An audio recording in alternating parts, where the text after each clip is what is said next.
I think for me, when I look at this Warriors team, when you go back and look at the 2016 team, they had Harrison Barnes as that kind of third scorer.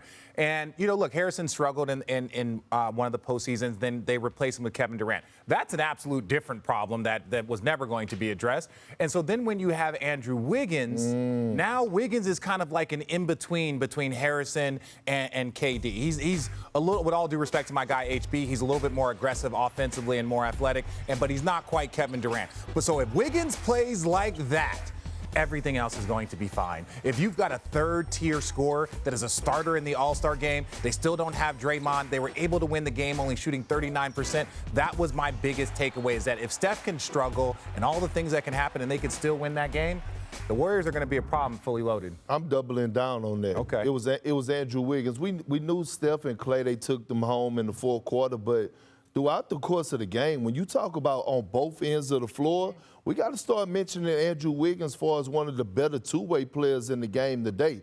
Able to go out there, get you 18 to 20, and he's defending. I don't know exactly where he ranks as far as blocking shots at the wing position, but it got to be top 5. Well, and not to mention the dramatic turnaround for Andrew Wiggins from what we saw from him previously to what he's been able to do in Golden State. That's not something that's easy, because when you start to get that rap as sort of the player who isn't quite there, who can he even be a third option? That was the conversation. Yeah, Can he be a third option? Is he going to be a trade asset for them at all? And now he's become a part of their core. Well, you know, it speaks to their culture. And like I said before, it's the first time that he don't have to have the expectations of being the number 1 pick.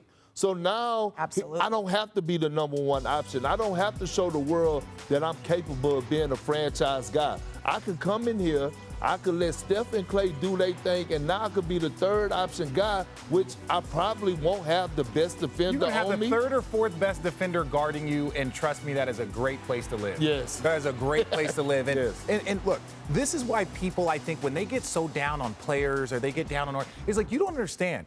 If you're in a bad organization, if you're in a place that's not run well, the view of you can be completely different. And then when he came over to a great organization in Golden State, it took him time. It took him time to understand the unselfishness, to understand the culture, to understand all the things. And then once he started to figure out, he started becoming the player that everyone believed he can be. But that is also an indictment on a lot of organizations out there that don't run their programs very, very well. They don't do the development, because Golden State, here, we'll take him and turn him into an all-star starter. Well, and by all accounts, everyone in Golden State just enjoys being around Andrew Wiggins. From the PR staff to the players to the coaches, it's something where they didn't even know necessarily what they were going to be able to turn him into, what he would be able to become. Right. And then all of a sudden, he's a starter in the All-Star game.